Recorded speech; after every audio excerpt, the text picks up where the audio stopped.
So thank you very much. It's an honor to be here with Richard. I want to welcome you all. I also want to welcome the 22 million people who are following this on live stream. Welcome to all of you. This is great. And I also just want to give a quick thank you to two people who made my appearance here possible.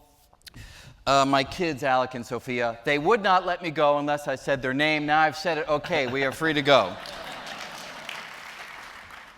All right, just to get us going, and maybe just to sort of clear the air a little bit, you know, there's been some ambiguity about your position, some uncertainty, and I thought we could just sort of maybe hit it head on. Richard Dawkins, do you believe in God? Which God? No, I don't believe in any. Good. All right, that's out of the way. We're good. Now we can keep going. All right. All right, so we're here to talk about this book, great book that Richard just came out with, published today in the United States, An Appetite for Wonder. And a quick spoiler alert, this is actually volume 1 of a 2-volume memoir, and it kind of ends with a cliffhanger where you've just published The Selfish Gene. So the question is, why that structure, and in particular, why is The Selfish Gene, the publication of that book, a natural breaking point? It wasn't intended to be that way. I actually signed a contract with the publishers to do the whole thing in one go. And when I got halfway through, when I got to the age of 35, I thought, I want a bit of a sense of achievement here. And so I thought, I'll stop now and I will publish it as a first volume. I was going to stop before The Selfish Gene, but then the publisher said, no, you've got to go through The Selfish Gene. That's got to be the end of the first volume. It is a natural breakpoint because before that I was a research scientist with a white lab coat, giving lectures, giving tutorials at Oxford. And afterwards, I went on doing that as well, but I then wrote a whole lot more books, did things like television, radio. My life did rather change as a result of The Selfish Gene, so it was a natural breakpoint.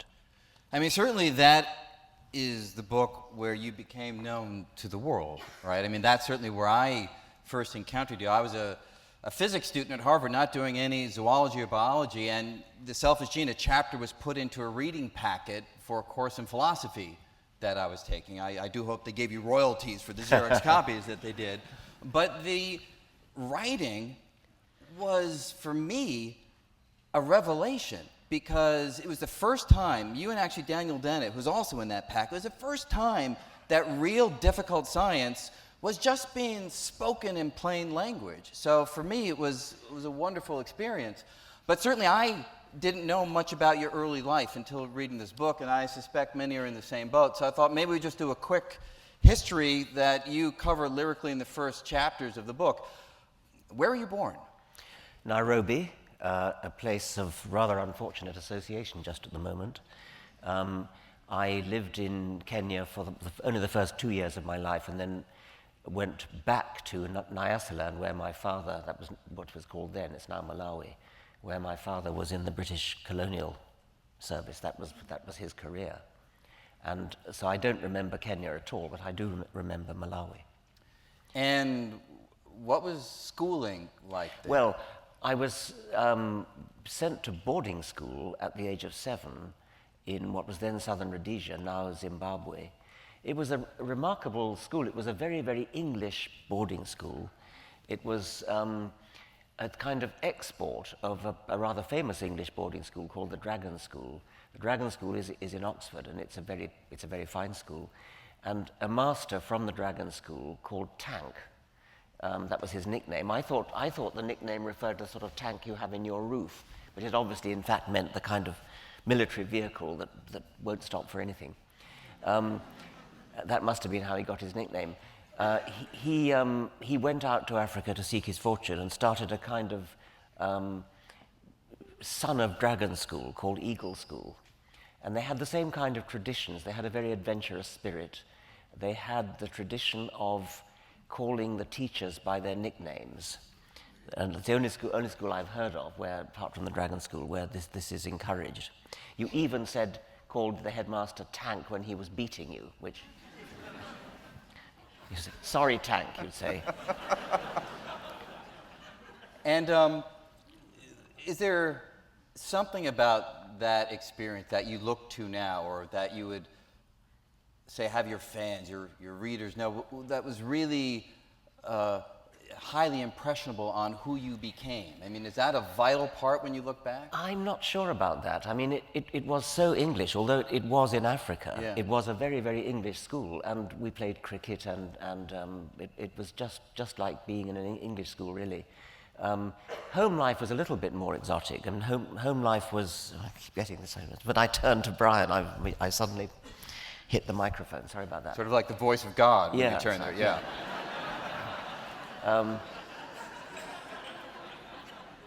Home life in Africa was a rather spoiled, privileged one. I mean, it was like Edwardian England. We had servants, and there was a cook, and people served at table, and there was a gardener and everything. In other respects, it wasn't very luxurious. There were no water closets or anything like that, no piped water. You had, baths had to be filled with water heated on the stove kind of thing. But there were servants to do it for you. Which is always nice, yes. Now, there's one theme that struck me running through the early sections, the early chapters of the book, where you were looking back on, say, young Richard Dawkins, as kind of, I don't know, naive and gullible in some way. And you told a couple of stories. One, you're playing hide and go seek, and the person you're playing with said that they were invisible, and that's why you couldn't find them. And now you look back and you're like, how could I have believed that? You also told a story, a charming little story about lightning and thunderstorms. And the story, what was that one? Our house was struck by lightning. There's one where you were lying in bed. I hope this came from your book. I'm going to be really embarrassed if it was another book. But you were lying in bed, and someone told you that if you get hit by lightning... Oh, yeah, okay, right, got it, yeah. Yes, I was gullible. There was, in the dormitory, actually in my English school, when we'd moved back to England, there was a sort of nighttime storyteller who would hold us spellbound with his horror stories. And he told us, for example, that there was a kind of insect which would leap sideways from the wall onto your temple, dig a hole in your temple, and bury a bag of poison in there. He also told us that when you were struck by lightning, you would know nothing about it for 15 minutes. And only after 15 minutes would blood start trickling out of both your ears. And we all believed this, and when there was a big thunderstorm, we were all waiting in terror, timing 15 minutes.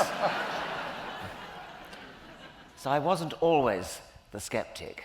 So you look back now, and you say in the book how it's like vital to teach kids, critical thinking, so they wouldn't believe stories, fantasies like that. Not everyone would agree with that, and I know you've gotten in some conversation about. I mean, if you have a bunch of kids that are playing, and Timmy and Jimmy have these ships going near a black hole and rushing all over, and you got little Poindexter in the corner saying, "You can't do that. You can't go faster than the speed of light." It's like whose brain is really firing on all cylinders, and more importantly, who would you rather play with? Yes, I agree. No, I think that playing games like that and playing spaceships and I played spaceships with my friend Jill Jackson, and our beds were spaceships, and we would make up the fantasy as we went along, and she would say, Captain, the Troons are attacking on the starboard side," and I would sort of steer the spaceship away and so on. I think that sort of fantasy is wonderful.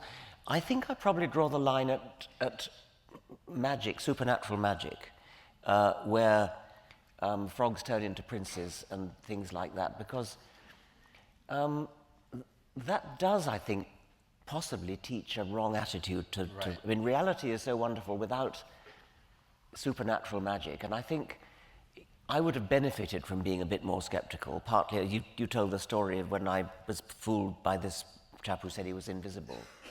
And, I mean, I was playing hide and seek with him. He was a nice African man, playing hide and seek with him, and I looked in a particular hut, and he wasn't there. And then I came back later and looked in the same hut, and he was there. And he told me that he'd been there all along, but had made himself invisible. And I found that a more plausible explanation than that he had simply been lying. Now,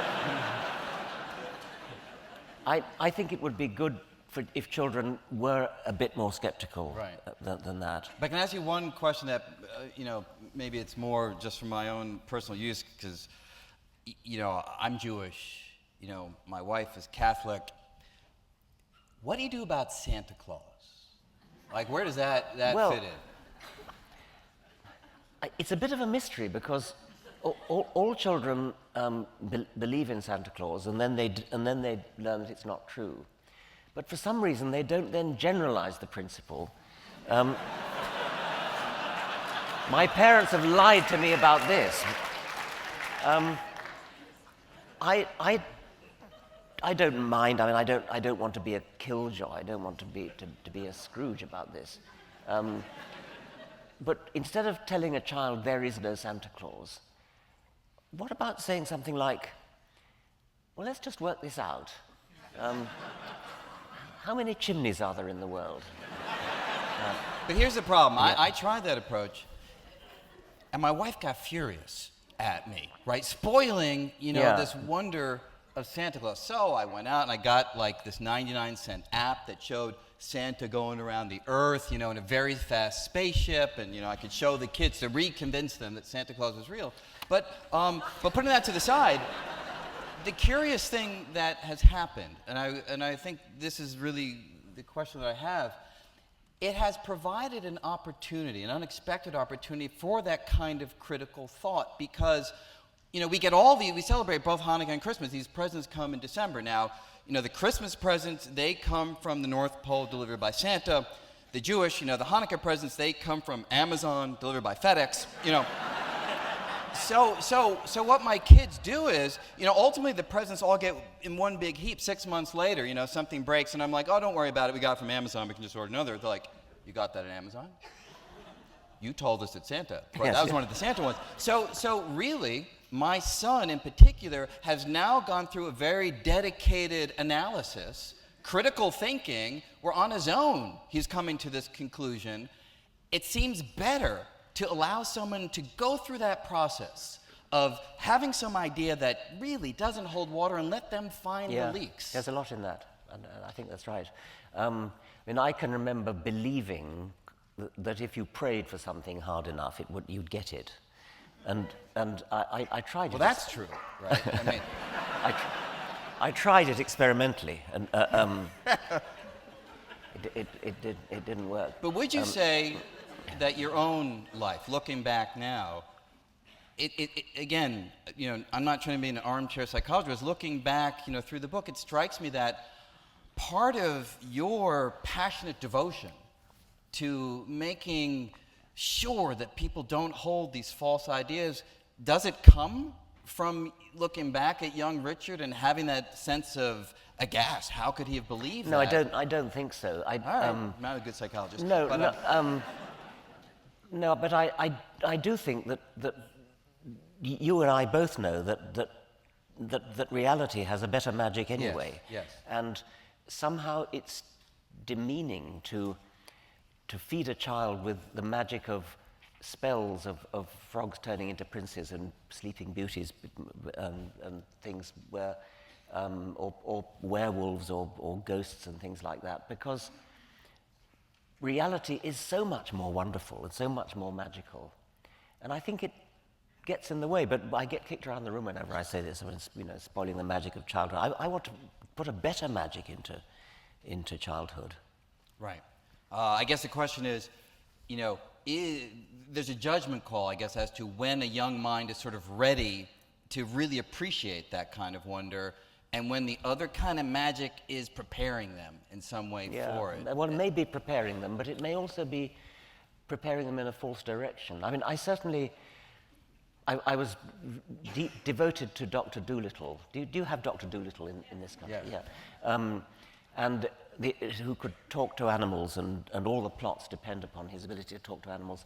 I desperately wanted to be Dr. Dolittle, and I thought that if I believed it hard enough, I would be able to talk to animals, and I would be able to. I go one better than Dr. Dolittle. I would do it by telepathy, and I attempted to telepathically attract all the animals to come to where I lived, well, I don't think a child should have been brought up in such a way as to believe that just willpower can achieve something when it can't. Right.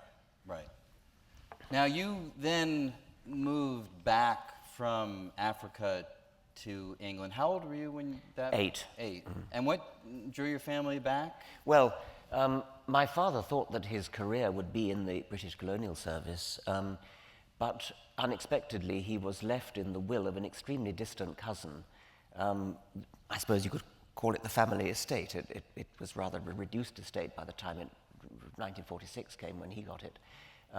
It had been in the Dawkins family. It's an English estate since 1723, when Henry Dawkins bought it. And in 1946 it was owned by Major Hereward Dawkins, who was childless and had no closer relations. And so he left it very unexpectedly to my father, I don't think he'd ever heard of Hereward Dawkins. And suddenly this telegram arrived saying that he'd been left a farm in England. And even then he thought his career would go on being in Africa, but then the tenant on the English estate unexpectedly died, and then my parents then were faced with a decision whether to find a new tenant or whether to forsake their life in Africa and take up an entirely new life in England. And my father retrained as an English farmer and gave up his colonial pension, gave up his whole career, and we moved to England. How was that transition for you? Well, I was sorry to leave school and start a completely new school. It was a rather similar kind of school, actually, in England. It was much colder in England, of course, wetter. So I missed Africa in many ways. Right. Now you go through, a quite compelling description, which I won't be able to do justice to in the short time that we have of your school years, but then it came time to apply to university, and Oxford was one place that seemed like a natural place to try to go. You had a long family history. Yes, this was family history, and my father and grandfather were both adamant that I should go to Balliol College, Oxford, where I think 11 members of the Dawkins family had been. And it was unthinkable to them that I wouldn't get in, but the school didn't think I would get in. They thought I wasn't up to it, and I probably wasn't up to it, actually. I was coached for it by a very, very conscientious school teacher, Johan Thomas, who, although he thought I didn't have a chance... That's like Stanley Kaplan here, if we need a translation. Although he thought I didn't have a chance, he had me at his house for week after week in the evenings, coaching me, and he got me in. Thank goodness. I mean that was, if anything, was the making of me. That Oxford was. Now you initially had your sights set on biochemistry, and you described in the book. If I just give one sentence, because I found it particularly, you noted that the tutor who interviewed me, the kindly Sandy Ogston, who later became Master of Trinity, declined, thank goodness, to let me in as a biochemist, perhaps because he was one himself and would have had to teach me, but offered me a place to read zoology instead. Yes. So what was it about the young applicant Dawkins that made you unsuited to biochemistry, but he saw zoology as a natural place? Well, maybe he just didn't want to teach me, but I later recognized that zoology was perfect for me because the system at Oxford is you have to write an essay every week, and you're sent into the library, and you're given no textbooks. You're given reading list of original research literature, and you have to go and follow references at the back. You have to be a real scholar. And I loved that. I really flourished in that atmosphere. It took me a while to get the hang of it, but I really flourished. And zoology was perfect for that, because the sort of subjects we got asked to write about for our essays were controversial subjects, where you had to weigh up contrary points of view, weigh up evidence on both sides, come to your own conclusion. I don't think that would have been true in biochemistry. I suspect in biochemistry it would have been a lot more learning of lots and lots of facts. I could be doing the subject an injustice, but certainly in zoology we would be given subjects like is evolution progressive? Controversial, difficult, opinions on both sides, read the literature, become a sort of world authority on the subject. Because and with those tutorials, were you challenged in those? Did you read out your essay? I mean, yes, you read it out aloud, and yes, you could be challenged.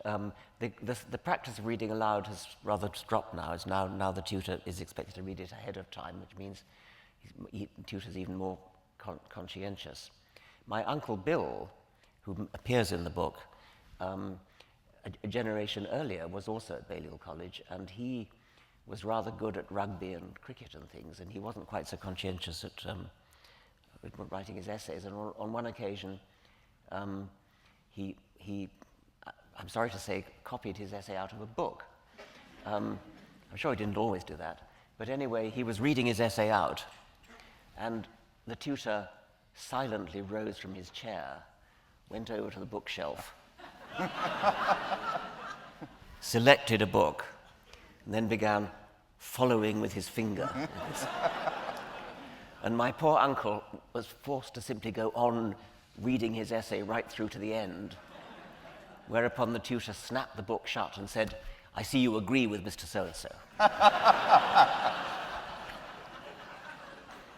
So you went through the undergraduate years there, and you stayed at Oxford for graduate Yes. work as well.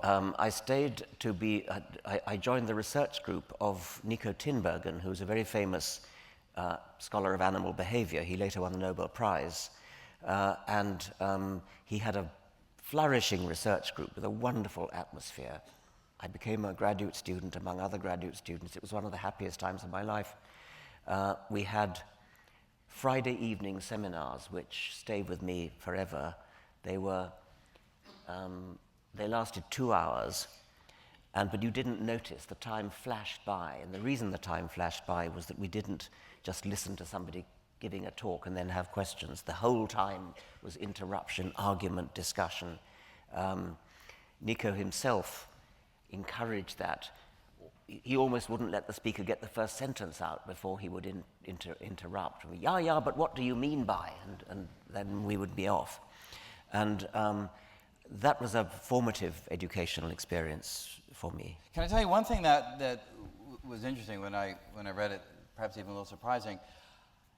You describe how the gold standard from your perspective, and correct me if I'm reading too much into it, was to not just do qualitative analysis in zoology, but to find quantitative results, to find a mathematical formula, which you describe one example of, where you can actually describe the behavior of these pecking chicks mathematically with precision. And that is my language, right? Yeah, you know, right. when I hear something like that, you know, at first I wonder, is there a little, PE in here? Physics envy, is what we call this, because that's, after all, that's right. what is our lifeblood. Exactly, yes. I'm glad you picked that out. I mean, it was my ambition to do that. It was, if you want to know what's going on inside the head of an animal, the neurobiological way, the physiological way, is to cut the skull open and look, or stick electrodes in, and that's bloody, and I didn't like that. An alternative way, which appealed to me, is it's really Popperian philosophy of science, where you dream up a model, sort of imagine a model, a theory, a hypothesis of what might be going on inside the animal's head. deduce with algebra predictions from that model, and then test the predictions with as much data as you can in order to get rid of the statistical noise and get accurate predictions. And I really wanted the predictions to be quantitatively precise, as you say, because in a sense, any fool can predict that a quantity X will be larger than a quantity Y, but how much larger? X should be actually a particular mathematical function of Y. And the more data you gather, the more data you pile in, the closer it should approximate to this exact prediction. And that's what I found. I couldn't claim that the conclusion I drew about what was going on inside my little birds' heads was of any great interest. For me, it was rather more to demonstrate the method that you can do that sort of science without actually opening the animal up. But what would make me nervous as a physicist in that situation is I look at the physical system and it's so complex, right? I mean, the reason why I do physics is because we study, electrons, individual particles that have such a simplicity in context, such a paucity of distinct variables that we think that our mathematics might actually be describing what's going on. Yeah. I'd be so damn nervous in your situation to try to think mathematically about the situation. Yeah. Does that play into it too? Rightly so, I think. I think that's right. Biology is so complicated. Biology is a mess in a way, compared to physics, where at different levels you're studying balls. I mean, yes. Really? That's right. He calls it as he sees them. He does. Either little quantum atoms or Newton's balls or billiard balls, and so the mathematics that you do is incredibly precise. I think Richard Feynman once said the predictions of quantum theory, some of them at least, are out to so many significant figures that it's equivalent to predicting the width of North America to the width of one human hair. Yeah. Well, that's physics. Now, biology doesn't even begin to approach that level of precision. Do you think it will? No, I don't. I doubt it. No. But on the other hand, the conclusions we try to draw, we can already draw without. I mean, we know, there are certain things in biology we know are true, and we don't have to worry about further. I mean, we know that evolution is true. For example, is definitely true. Nothing's going to change that. Details will change, but. Right. So that was your graduate work. You went off to Berkeley, I went off to Berkeley as a very, very junior assistant professor and spent 2 years there teaching animal behavior and taking part in riots and demonstrations and things like that. And then you came back to Oxford. Came back to Oxford in 1970 as a lecturer and fellow of New College, Oxford. In 1973, 3 years after you got back, there was a fateful strike. Yes. Right? In the early 70s, there was a bad, almost general strike in Britain, which led to what was called the 3-day week, and there were power cuts, and it was impossible to get on with lab research. So I got out my lecture notes on animal behavior and started to turn portions of them into a book, which eventually became The Selfish Gene. And I only actually wrote 1 or 2 chapters of it and before the strike came to an end, unfortunately from one point of view. And so I went back to my research and put the first 2 chapters of The Selfish Gene in a drawer and didn't return to them until 2 or 3 years later. Right, but ultimately you did. You wrote The Selfish Gene. Yes, and in a way that was a good lull, because in the intervening years there were very significant advances in evolutionary theory, which I was able to incorporate. Now, were you worried?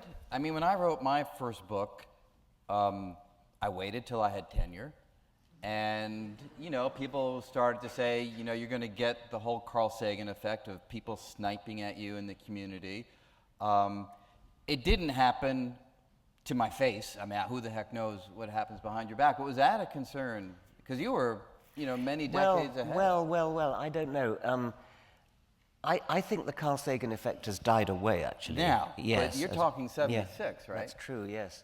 No, it didn't worry me. Right. Possibly should have done, but no, I don't think so. I don't think I've suffered from that, actually. Right. So, of course, from there, you've gone on to write a variety of other books expounding the various ideas of evolution, and you've, of course, as we all famously know, moved into the position as one of the strong proponents of atheism. I made a joke about it early, but it wouldn't, if you don't mind, can we spend a few minutes talking about God, if that's okay? So I'm just wondering, I too get asked at many lectures my view on God. And my typical answer is that, sure, there could be a God that's behind it all, and what we're doing as physicists, chemists, biologists, working out God's laws. And if that's how it is, I am thrilled to be part of that noble journey. I then add by saying, look, there's no evidence for that. I don't see any reason to believe that. And if what we're doing is just working out the laws of physics or chemistry or biology, and that's all that you need for a universe, I'm thrilled to be part of that journey. So the bottom line is, from a sociological, from a historical viewpoint, religion's very, very interesting, but it's kind of profoundly uninteresting to answer the deep questions, because I feel like all I'm doing is replacing one mysterious set of words framed scientifically with another set of equally mysterious words that are framed non-scientifically. Yeah. Now, I should say, after I say that, I always apologize, because I am all for hedging your bets. I'm not beyond that at all. What do you think of that view? Well,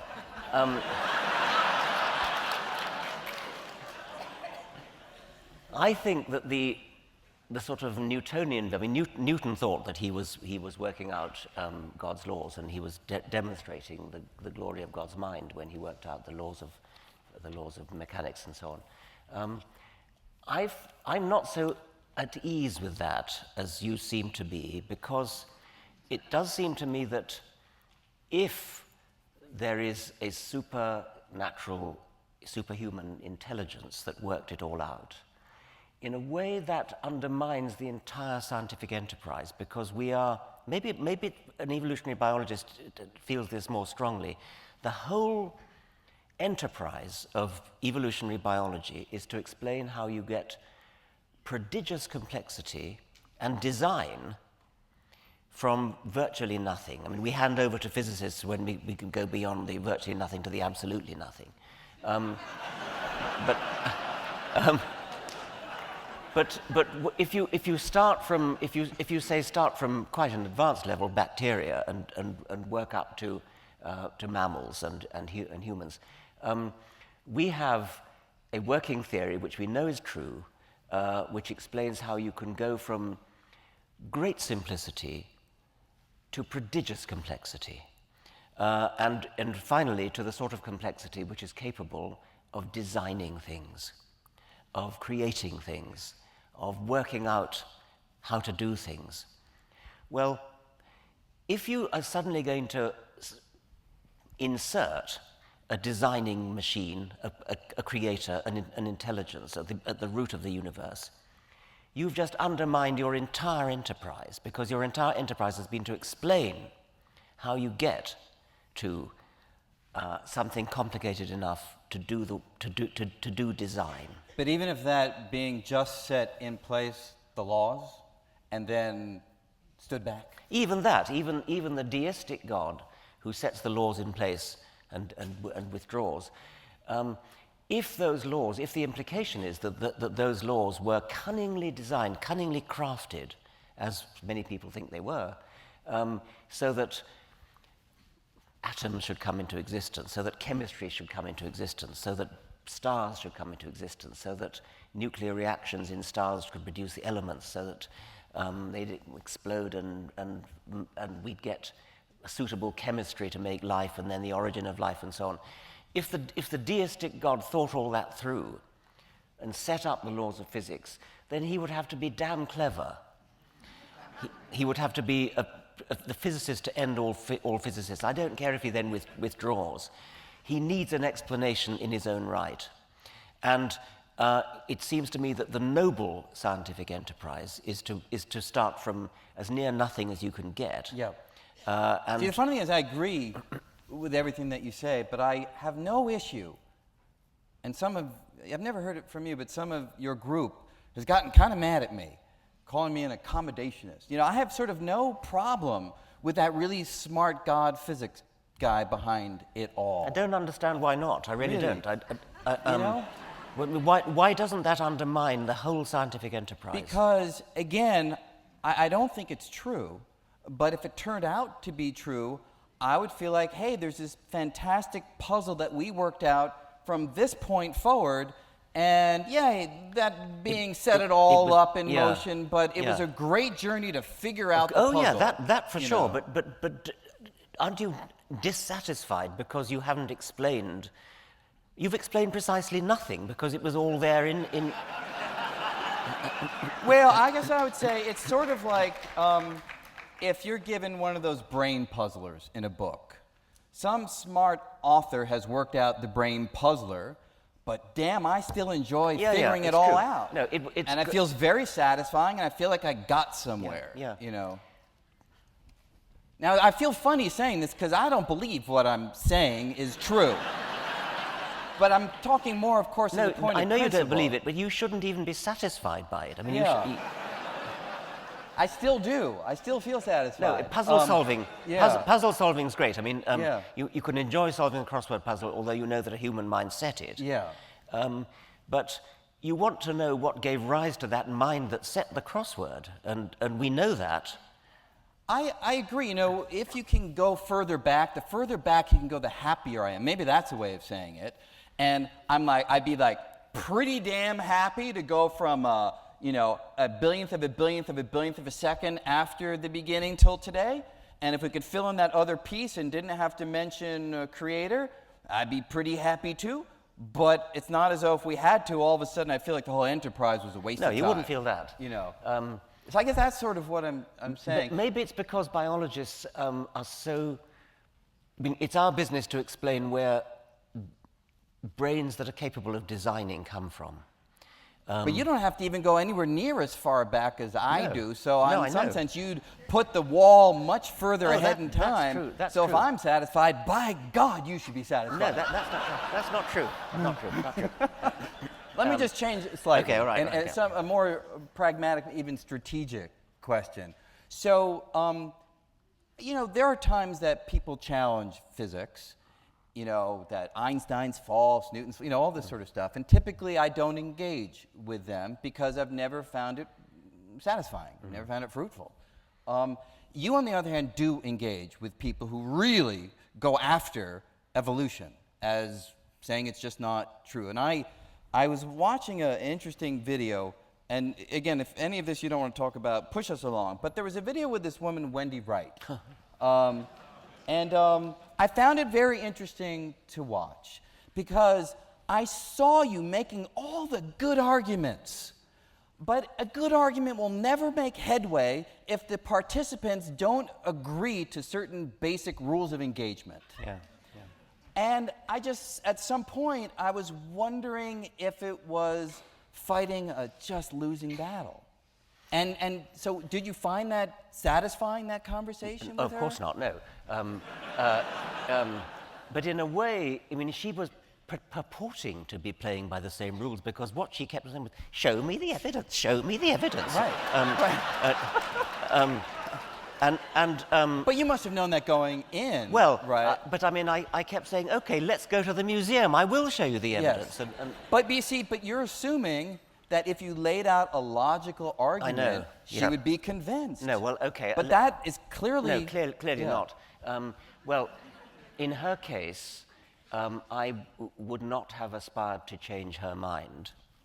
But this was a television program we were making. I was interviewing her for television. And so I didn't really have my eye on changing her mind. I had my eye on the 2 million viewers. people who were going to be watching the television And program. what does the data show? That was the other question I have. Has this approach really been effective? I don't know.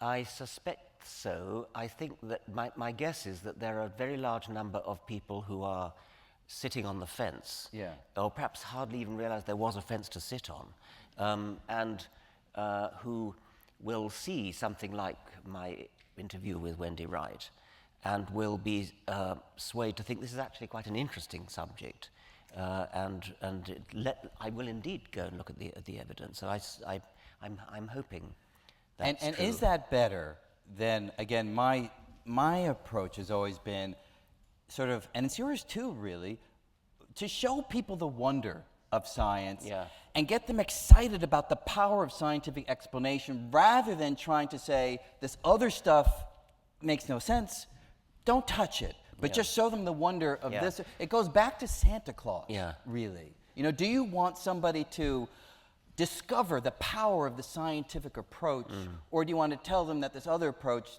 doesn't work? Yeah, there's a lot in that, and I think we probably need to do it both ways. Right. Can I go to a related question? I'll take some of the questions from the audience. An allied question that I have, which is, how do you feel about a human being holding irrational or contradictory beliefs at the same time? So let me give you a concrete example. Okay. So my father died 27 years ago. I know he's dead.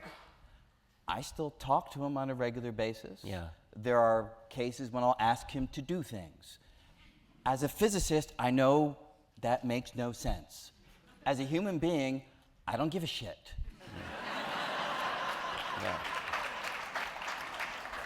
So I guess when you hear that, do you say, man, you're an idiot? No, or like, no, you know. No. No, I think that's quite normal, and I do think you do that's it? a human. I mean, do you find yourself doing it? No, but I wouldn't be terribly. I wouldn't be shocked. I mean, it wouldn't shock me. If a plane was going down, you're on it. Do you pray to God? No, I wouldn't. Would you even invoke God even for a moment? I might use the word God. What would you mean by it? Which God? Which God would you mean? Yeah, I certainly do. I mean, it's part of the language. It's not. Yeah. There are times when one says, "Oh my God," you know, "Oh God." Quick related subject. A question I've always had is, do you think that there are fundamental limits to intelligence? So, you know, we hear this data, and again, tell me if my facts and figures are wrong, that we share, say, 98% of our DNA with our close cousins, say, chimps. So that 2% difference is supposedly responsible for the differences between us.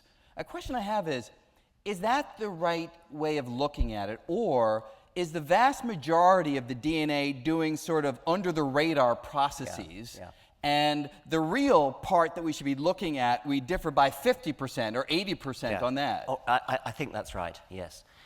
All mammals actually share the great majority of their genes, and the way to think of it is, you know that a computer like a Mac or a PC has a lot of toolbox routines which are under the hood, and they're doing things like doing the pull-down menus and the shifting the windows and all that sort of stuff. That's why all Mac programs look alike, because they're all calling the same toolbox routines. And the difference between one program and another, like the difference between Microsoft Word and Mac Paint or something, is just the order in which those toolbox routines are called. And so there's a sort of higher order genes which are calling the lower order genes, like the toolbox routines. And the difference between a human and a mouse, not that many genes different, but the ones, it's the order in which they're called.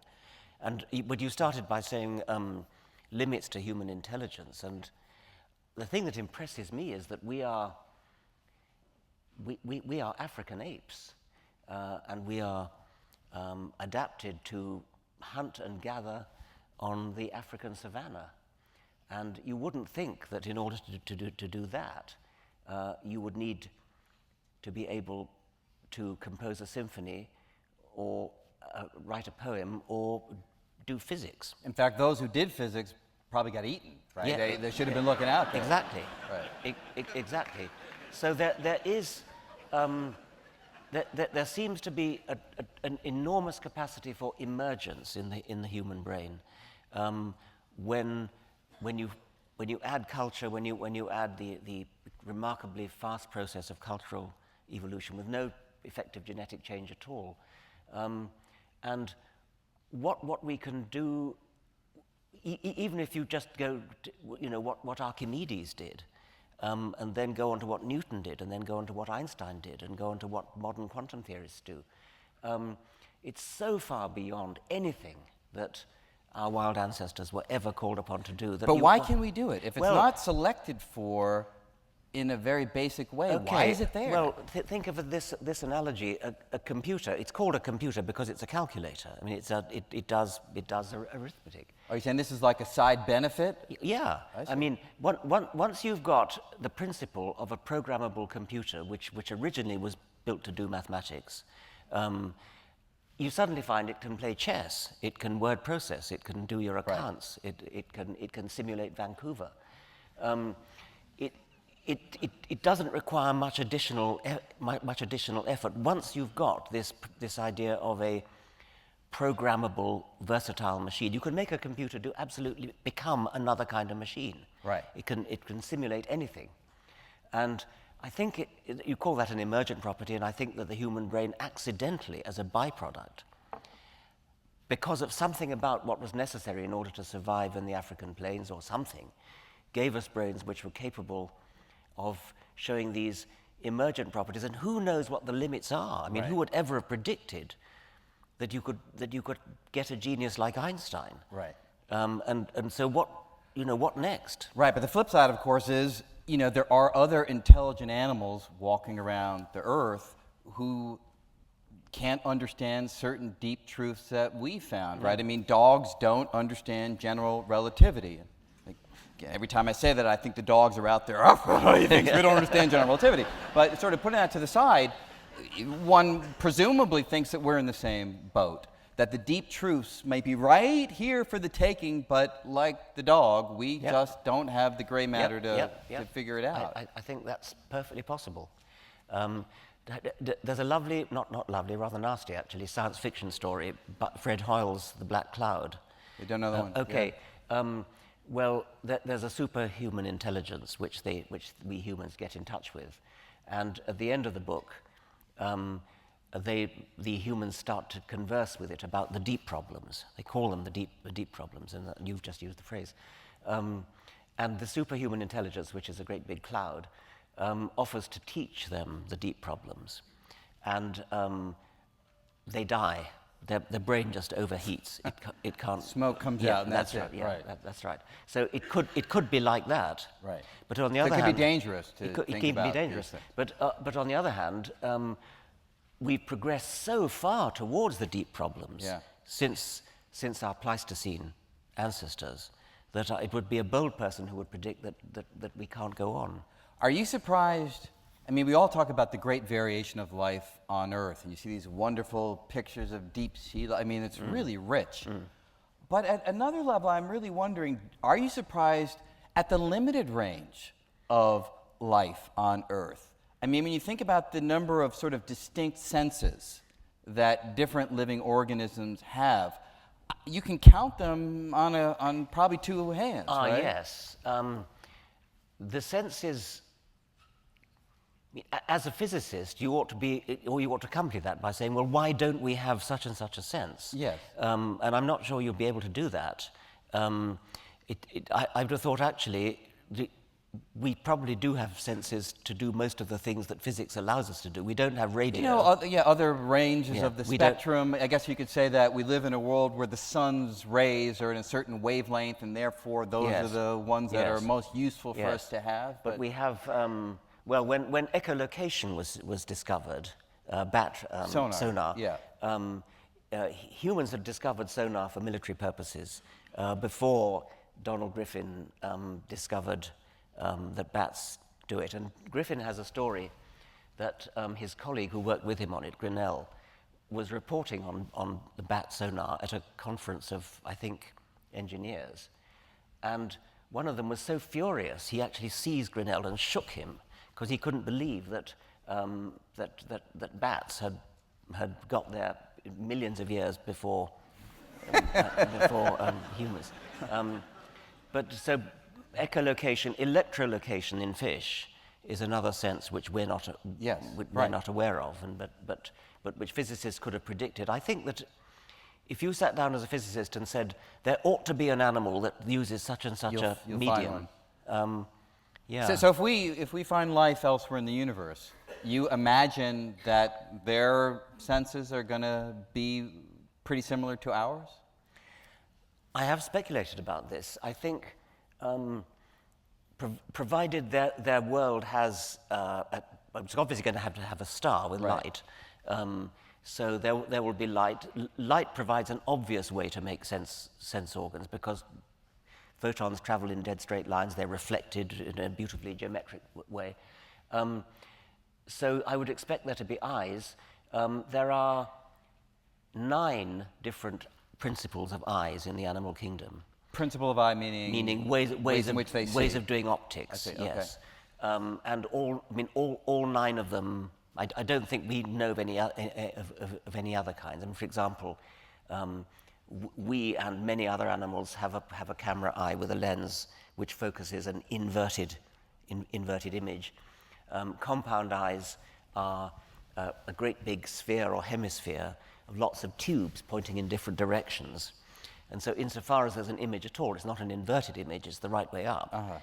Because if a dragonfly sees a moving target in that tube, then it's got to be up there. If it sees it in that tube, it's got to be down there. That's a much cruder form of vision. It is a different principle. Right. The parabolic reflector principle we know about as physicists is used in reflecting telescopes, and that's used in certain mollusks. And there are other principles that are used. So I would think that if we find life on other planets, I'd stick my neck out and say, yes, they'll have eyes. Before I go to audience questions that I have here, one other quick subject that I'm just wondering what you think about. You know, there's this interesting argument by your colleague at Oxford, Nick Bostrom. Do you know Nick? He's in the philosophy department. Oh, go on, yes. Okay. Yeah, and you know, I wrote a little bit about this, so I got some feedback from people, which was a little bit surprising. And he argues that the notion of a simulated universe, that, you know, the Matrix, if you will. Imagine one day we have these powerful supercomputers, and we really, with fantastic fidelity, can create a universe in silico, if you will, which has sentient beings within it that don't know that they are in a simulation. And he goes through an interesting argument with, just for brevity of time, let me just simplify it. He may be a little irritated with the simplification, but it gets to the main point, which is, it's so, in principle, easy, once you have that technology, to create a simulated universe, that there'd be many more simulated universes than real universes. Real universes are hard to create. Maybe there's one, maybe there's a few, but it's hard to imagine that you could create them in as great abundance as you could create universes in a computer. You come home at night, you flick it on, you create a universe, and you sort of kick back and you watch what happens. So he argues that it's therefore much more likely, just based on the statistics, that we are in a simulated universe than that we're not in a simulated universe. So I wrote about this in a book that spoke about various ways in which you can imagine other universes. So the surprise for me was people came back and said to me, and then Nick, I read later, people said to him too, this for them was the most convincing argument for a creator. Because now the creator was not some mysterious being. It was some futuristic teenage kid with pimples in his garage who just created the universe. So, my question to you, what do you think about that? I can't see how you could refute it. I mean, I can't see how you would actually be sure that we're not If a religion were to rise up, where people were honoring the teenage kid, would you go around and say, I get it, you can't refute it, and I'm kind of okay with it? I wouldn't worship him. No, I agree with that. that I could have guessed from the outset. But in that situation, where it's less like fairies, it's less like, ghosts, it's less of this crazy ideas. Yes. There's actually a logical sequence of words that can be given, meaning where there is a creator to this world. What do you say then? Yeah, I agree. I'm intrigued by the thought that when you make a simulated world, and there are crude ones like Second Life. Yes. There has to be a physics built into it. Yes. And when you drop things, they fall, and when you throw them up and catch them, it works. But you can violate that physics. I mean, the pimply youth doing the simulation can somehow just at will change the physics, and you could suddenly fly, as you can in Second Life. It's got to be a pretty disciplined pimply youth that sees to it. As a creator of this world should be, I would say. Yes, but that we don't see that. Well, I suppose we don't. I mean, maybe. Well, maybe he wipes our memory clean after playing around with us, right? All these things are possible. Yes. Anyway, let me just end my questioning with this one, which is, along those lines, what would it take to convince you that there is a God? Is that even possible? I mean, I've asked this question of the clouds open up and some of the, Brian, I'm here, I am real. Yeah. I'd probably check myself into Bellevue, right? I wouldn't take that as evidence. I would too. What about you? No, I mean, for a long time, I've gone around saying, of course, if a great big Paul Robeson voice suddenly said, but I agree. I mean, just like the man playing hide and seek with me, I'd think it far more plausible that I was hallucinating, or that there was some kind of conjuring trick. So I think it's very hard to imagine what it would even mean to demonstrate something supernatural. If something appeared to be supernatural, my reaction would be, well, then we don't know enough about what's natural. Right. We need to do better science in order to explain it. Right, but the pimply kid is an interesting case because that would really screw things up. He opens up and there's nothing supernatural. That's it's right. just just kind of strange. Okay, anyway, some of your questions. I think we have we have a little bit of time. All right. Any guess on when the president won't be obligated to end major speeches with, and God bless the United States of America? I suspect that President Obama is an atheist.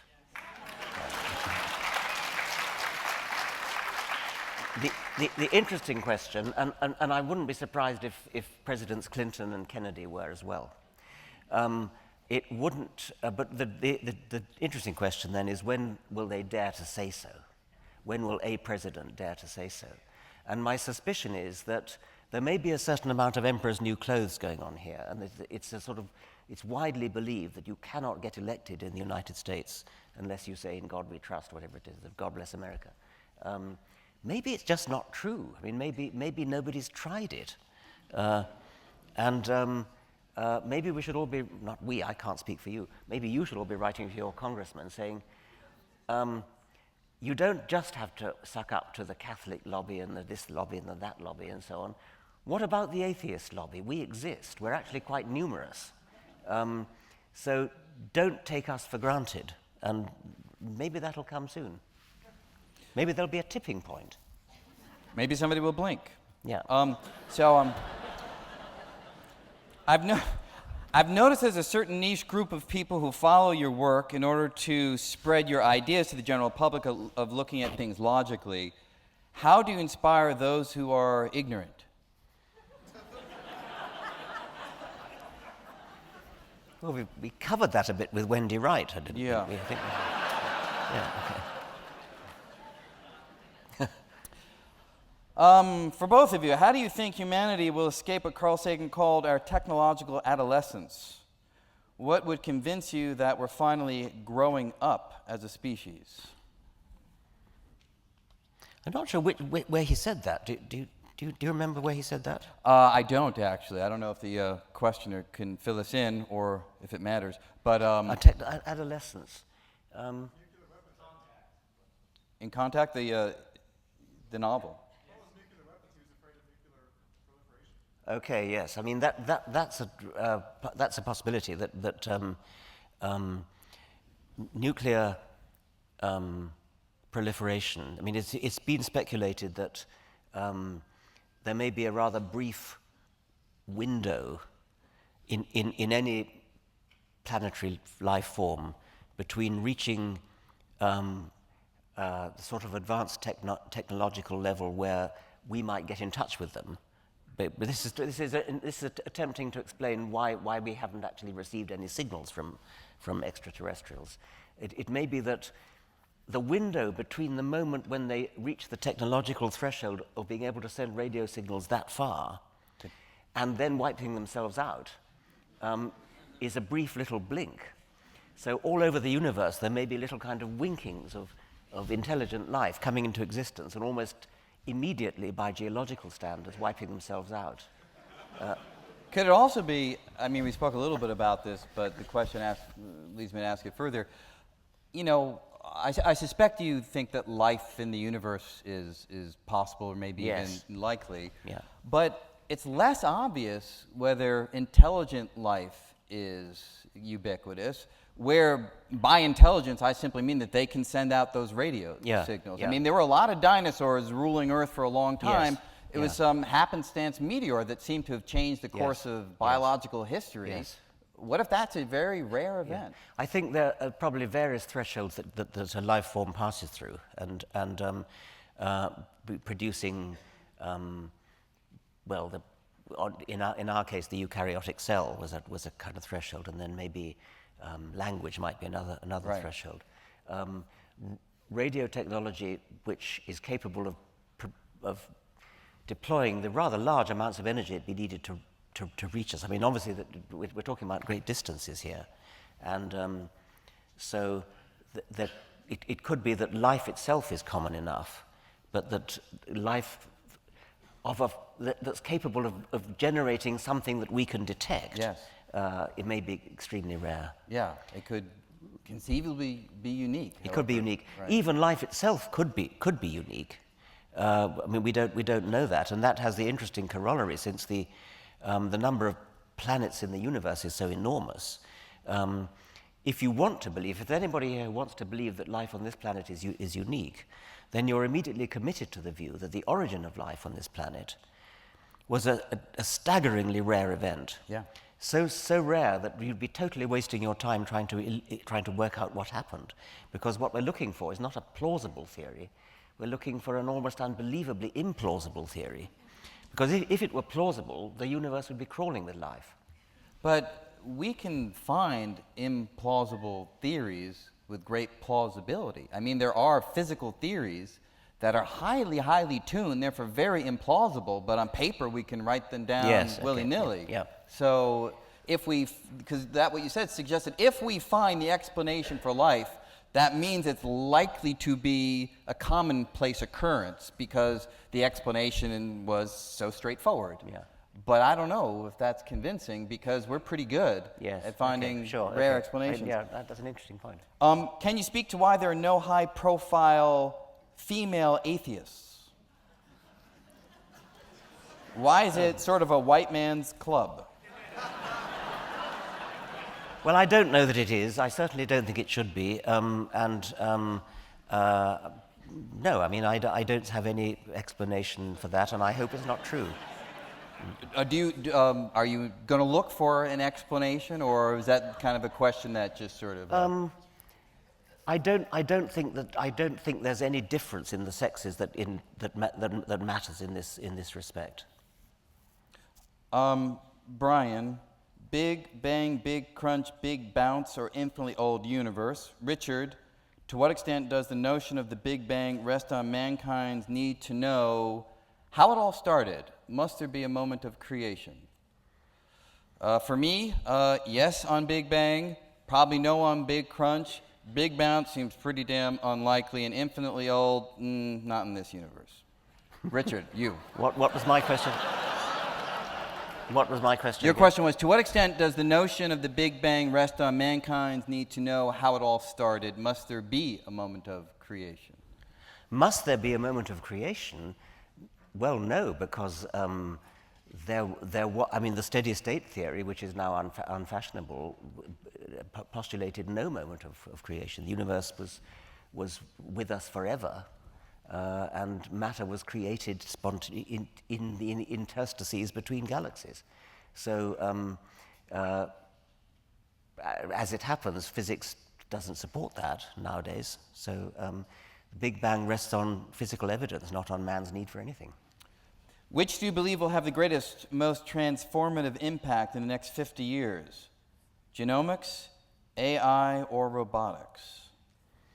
I take it AI means artificial intelligence, not artificial insemination. Is that?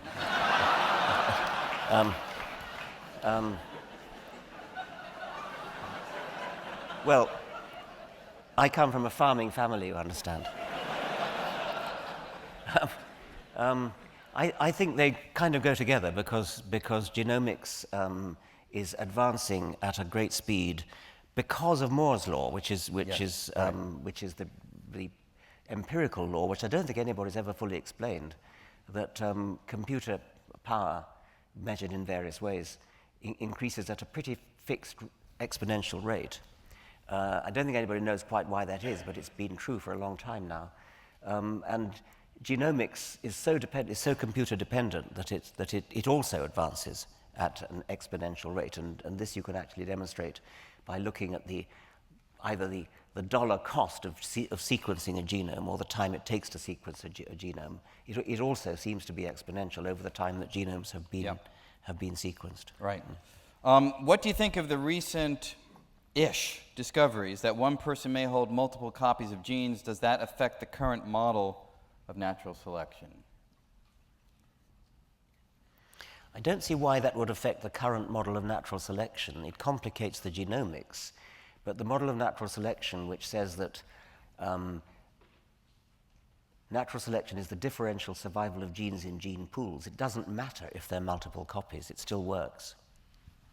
So back to just a couple of questions that I have as we reach the end of the time here.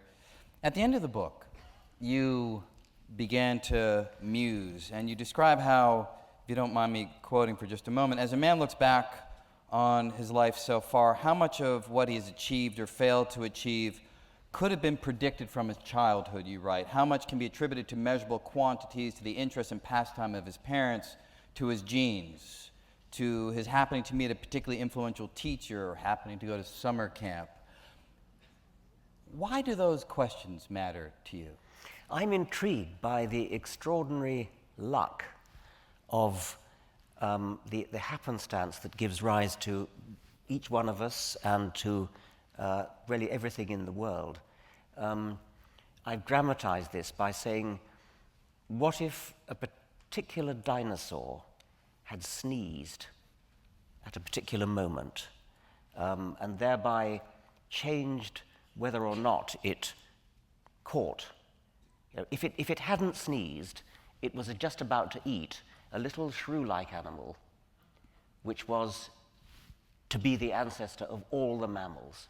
There was such an animal. There was one individual shrew-like mammal, which was the ancestor of all modern mammals. This dinosaur was about to eat it when it sneezed, and so the little shrew-like animal got away. So not only our lives, but the existence of all the mammals hangs on that sneeze. Now, of course, I don't know that that particular story is true, but I'm absolutely sure that some similar story is true. Not just one such story, but many, many stories. All of us owe our existence to the happenstance of one particular sperm hitting one particular egg at a particular day. Not only in our parents' generation, our grandparents' generation, our great-grandparents' generation. Aldous Huxley said, 1,000,000 spermatozoa all of them alive. Out of their cataclysm, but one poor Noah dare hope to survive. And of that billion minus one might have chanced to be Shakespeare, another Newton, a new Donne. But the one was me. Shame to have ousted your betters thus, taking ark while the others remained outside. Better for all of us, froward homunculus, if you'd quietly died. We all of us are incredibly lucky to be here. And once you've been born, once you've been conceived indeed, then the probability that you're going to go on becomes much, much higher, of course. I mean, before you were conceived, the chance of your existing was all but zero. Once you were conceived, it then becomes kind of measurable. And then other things like you went to a certain school, you met a particular teacher, you went to summer camp. These things also very probably have a dramatic effect upon your subsequent life. But I also speculate that maybe once your life is going like that, if you go down one particular path, maybe there's a kind of magnetic pull that pulls you back to where you would have been anyway. And I sort of imagine, suppose my parents hadn't returned to England from Africa, and I'd gone on at school in Africa. Would I ever have met Nico Tinberg and joined the Animal Behavior Research Group and written the books that I've written? Would there have been a magnetic pull back to the same pathway, despite the fact that there was this diversion early in life? And this is a question, it's of no great interest for my life, but we can all of us ask that but question. It's also completely untestable. Yes, it is almost completely untestable. I mean, makes one wonder if it is something that, when I read that, I have to say, in your book, I found it an interesting idea, and I sort of knew what you meant, but at the same time I was like, whoa, that's curious that you would invoke this kind of force, this magnetic force, when it kind of can't exist, really. Well, no, I wouldn't want to. Okay, it's a very strictly a metaphor, but that it could be that I gather. Yeah, the okay. metaphor part of it. It could be, I suppose, that one has certain aptitudes.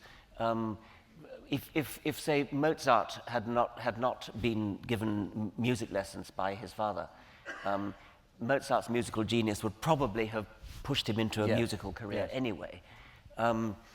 And so that's all that I think I really meant by that. Yeah. You can, to some extent, tease out the genetic component by looking at identical twins, because they do have the same genes.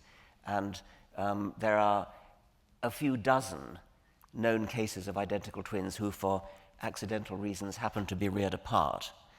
And so they have been rather intensively studied to see to what extent they do end up doing the same kinds of things. Right. So we're just about out of time. Just let me mention one quick thing. Richard will be signing copies of his book outside. Due to the volume of people he's not going to be dedicating, he'll just be signing. But before we actually do wrap it up, you are famous for this wonderful phrase that science is the poetry of reality, right? And in this book, you have a lot of poems and a lot of snippets of songs. It seems like that has sort of been a constant theme throughout your life. And as we just had a brief conversation earlier about this event, we thought it might be interesting to end it a little bit differently, where each of us would kind of pick a poem that we think is kind of relevant to the conversation tonight and just read it to you or describe it. So Richard, do you have... You go first. Yeah, I'll go first. I'm happy to do that. So this is a poem that actually I learned about from my sister by chance. It's from a book called Keys to the Door by Robin Robertson. I don't know if anybody know him, but here's how it goes. I love your age of wonder, your third and fourth and fifth years spent astonished, widening your eyes at each new trick of the world, and me standing there solemnly explaining how it was done, the moon and stars, rainbows, photographs, gravity, the birds in the air, the difference between blood and water. In true life, you would say, looking up, and I would nod, like some broken-hearted sage, knowing there would be no answer soon to all the big questions that were left, to cruelty and fear, to age and grief and death, and no words either, and you like me will sit and shake your head. In true life? Yes, my sweet, strong daughter, I'm afraid there is all this as well, and this is it, true life. Thank you.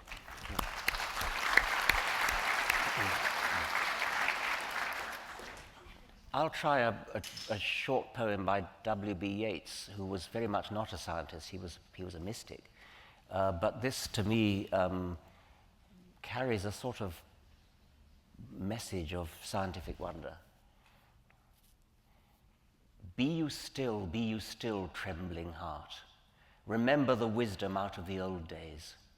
Him who trembles before the flame and the flood, and the winds that blow through the starry ways. Let the starry winds and the flame and the flood cover over and hide, for he has no part with the lonely, majestical multitude.